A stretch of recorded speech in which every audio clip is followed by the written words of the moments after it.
Hi loves, this is regarding paano kumita sa pagla-live sa Popo to, no? So this is for extra income, patapusin yung video for magka-idea kayo. Sabi niya paano kumita kay Popo.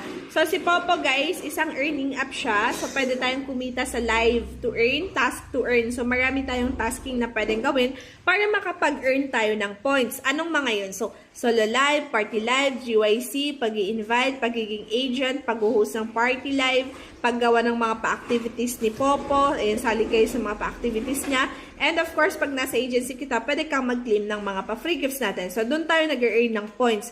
So, once naka-reach kayo ng 100,000 points dito, pwede niyo siya i-withdraw anytime, anywhere, self-withdrawal.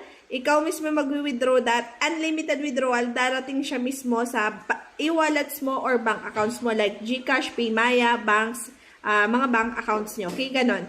So,